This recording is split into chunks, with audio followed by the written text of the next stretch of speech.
Gamers, I'm giving you a nice Gsxrclyde build. I think Gsxrclyde's going to be huge in the raid because of the 30% tether, and you should check it out. Also, that I just knocked on the ground. We're gonna roll with this. My shaker pre-orders are open till Wednesday. After Wednesday, you're not gonna be able to pre-order this shaker anymore. So head on over to Gsxrclyde.gg, use code Clyde at checkout, and get this brand new shaker.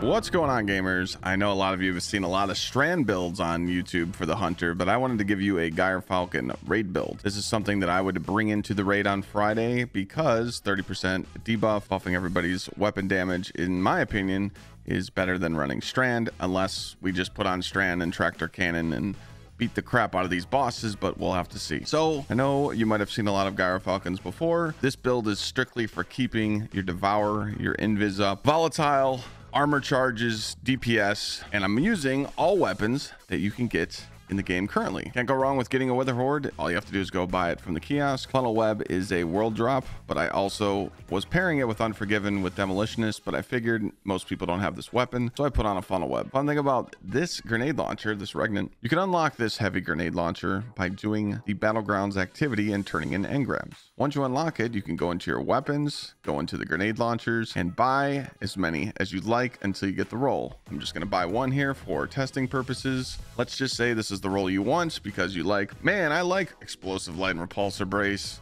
and high ordnance. It's great. Well, pick the masterwork and call it a day. You can also craft this weapon as well. Another cool thing about this build is you can use whatever weapons you want. You're not tied to any heavy. You just want to make sure that you're taking advantage of the volatile flow on this build because Gsxrclyde has built-in volatile rounds, but there's more to this build than you might know. First, I'm going to go over the artifact mods. Anytime you're using a void weapon in your build, Bricks from Beyond is so important. The reason why this mod's so good is because when you defeat a powerful combatant with a void weapon, it has a chance to generate heavy ammo for you and your teammates. This is going to be busted for day one rating. I'm just letting you know. Run this mod, run it again, triple it, stack it.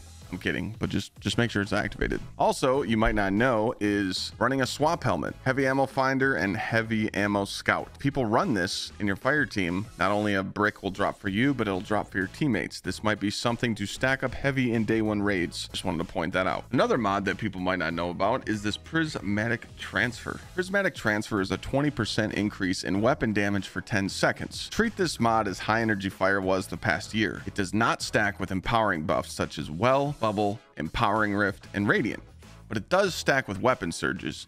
So if you're in a raid, a Nightfall, Lost Sector, and you're clearing ads and you're not standing in a well, you're good to go. Pop your super. Each member of your fire team with a subclass damage type different than yours gets a bonus to weapon damage for 10 seconds, and it's a 20% increase. The reason why I have volatile flow on, even though the Gsxrclyde gives me volatile flow, is maybe I can proc it when I don't have invis and just consistently picking it up and reprocking, keep the build kind of flowing. Going into the subclass, again, this is where people are going to pick and choose what they like, dislike, maybe switch some stuff out. It's kind of up to you. The reason why I run Vanishing Step and Stylish Executioner is so I can take advantage of 4 fragments. I always feel like hunters run Trapper's Ambush if they're running like an Omni build. I'm using Vortex Grenades with Triple Jump and Gambler's Dodge. Fragments I chose was Echo of Obscurity. When I hit a finisher, it grants invisibility. I'm stacking it with this. Finisher Final Blows create a burst of void damages that causes combatants around you to become volatile. When you defeat them, you get a Void Breach. When you pick up that Void Breach, it grants Devour. So every time you hit a finisher, you're going to proc Devour over and over again. You're going to be invisible, and you're going to proc volatile rounds. So it's literally a huge loop, and I feel like these 3 loop together well, as you'll see in the gameplay. I chose Echo of Persistence to have my invisibility, and Devour have increased duration. I'm gonna do a quick overview of the mods real quick. Remember, all this stuff is kind of pick your poison. If you like what I use, you can use it. If not, you can swap them out. I run Double Ashes because I'm throwing a lot of nades and I want to get my super back, and I'm also making orbs off the void weapon kills that I'm using. Void Siphon. Remember, if you're using like a void weapon here and a void weapon here, maybe you're throwing on a machine gun, that Void Siphon is going to come into play. On the gauntlets, I chose Firepower, my grenade final blows, create orbs of power, and bolstering detonation. Class ability regen when you cause damage with a grenade. The reason of that is my build does not have 10 mobility.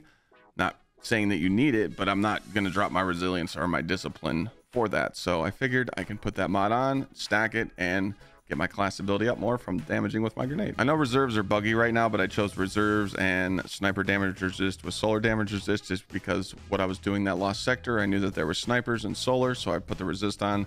Again, chest is up to you. If you want to get a little tricky, you can run double charged up and get more charges. With the leg, since I was running void weapons, I ran triple void surge to get the full 22% damage buff. And on the cloak, I ran double bomber to reduce my grenade cooldown when I use my class ability, and elemental time dilation to extend the duration of my armor charges longer. If you want a full breakdown of the build, here it is in this brand new UI. We love this for sharing builds. I love that I could just sit here and scroll down the page, show you every single mod that's on my armor and weapons. Hope this build helps you tackle endgame. I can't wait to see it perform in the raid and on GMs and more endgame that might be unlocked later down the road.